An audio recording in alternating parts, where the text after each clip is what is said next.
Hey, what's up, everybody? Riley here. I wanted to talk to you today about a little known fact about me that not too many people know. Some do, but most don't. Um, I used to be a dancer. Yeah, yeah, I was a dancer. Um, there was no poles involved. I didn't wear a little tutu or tights like Tupac. No. Um, but yes, I was a dancer. Um, and I do not know how, with my rock and roll background, and country as well, I should add, but I do not know how I even figured out in my youth what hip hop music was, but I did. Maybe from my friends. I'm really not sure. But needless to say, I was into breakdancing. Yeah. And this is a time before Vanilla Ice, before Eminem. It was just a different time in the early 80s. Not to say that people didn't intermingle with each other, because they did, but there was it was almost like,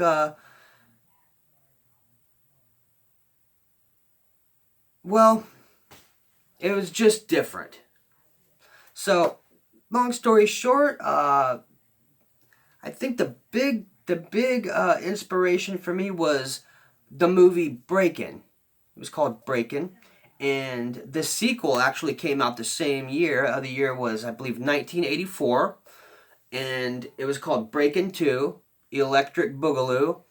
It's worth a single watch. It's definitely not a blockbuster, although it was very popular at the time. And who knows? Hey, maybe that's how I learned of it. I don't know. I don't remember.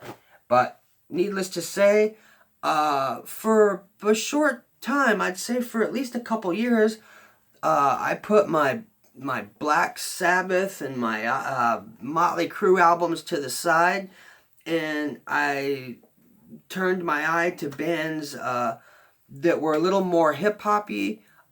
Beastie Boys, Run DMC, um, definitely I just Jam Master Flash, the staples of the, and obviously, there's a lot of rock background in Run DMC and Beastie Boys especially.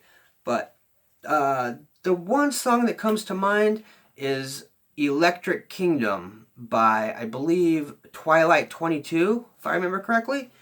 Um, Definitely got it. If you've never, it's probably hands down my favorite 80s hip hop song, and or rap. I mean, it was they called it hip hop then.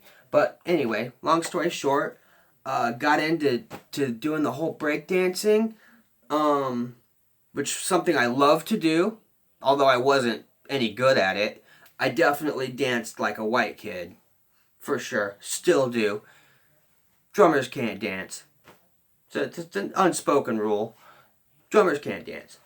Um, so yeah, I wasn't any good at it, but it was something I enjoyed for a short time. It's probably a good thing that I got out of it, because if you don't know what breakdancing is, and there was another thing called poppin' also. And the poppin', you see a lot of it in the backgrounds of music videos and stuff, but it's not too often showcased. But breakdancing specifically, we would take a cardboard box, uh, a waxed cardboard box was the best, because we used to wear these things. The cardboard box was basically our dance floor. And we used to wear these pants, which were parachute pants. Now, is it the actual kind of pants you wear when you're parachuting? No.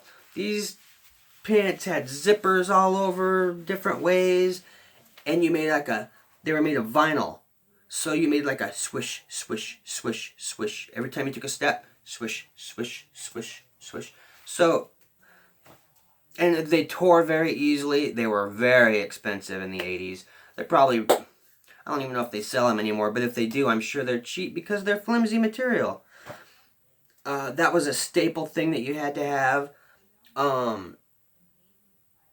used to wear a hairnet to train my hair back. I had the high top shoes with the tongue sticking out, like you can catch on old MTV raps. Definitely you can see that. Yeah, the big tongue sticking out. Let's see, what else was they? Oh, you had to have a ghetto blaster, or most people that I've met have called it a boom box. But it was basically a cassette deck in between two big speakers, and it was portable. Now, by today's standards, not portable. Now everything's gotten so minuscule. But at that time, you would take your ghetto blaster and you'd put it on your shoulder, and you'd walk down the street, and you'd have your sunglasses and your hairnet and your parachute pants and your tongue flopping out like a fucking moron. Thought we were so cool. It was just a whole different thing. And you know what? It was a fun time. It was a free time.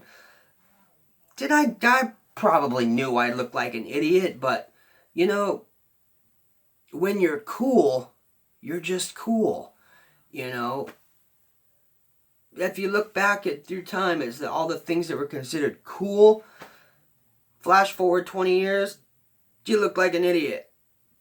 I don't know, it's an attitude, it's a thing, but we used to get a couple guys together on BMX bicycles, and we'd cruise the sidewalks and of the high schools. Weren't in high school yet, but we would go there because we were that cool. Wanted to hang out with the older kids, and we had our ghetto blaster on our shoulders, and you know, we had the Twilight 22 playing in the background.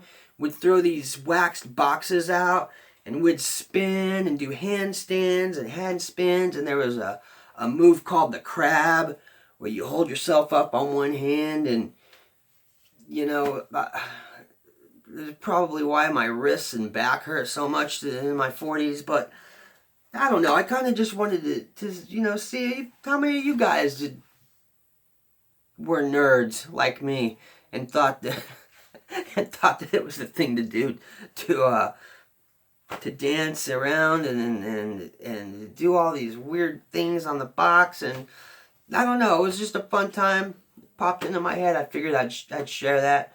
Definitely, it was a fun time, and it was a movement that I don't think has been quite captured by anything that I know of since.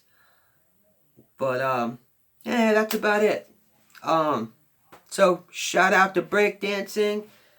Shout out to the 80s. If you get a chance, I'll put a link in the description box below, and I'll throw a trailer down there for Breakin' or Breakin' 2, and you can check out a little sample of what it's all about. Alright guys, till next time, deuces.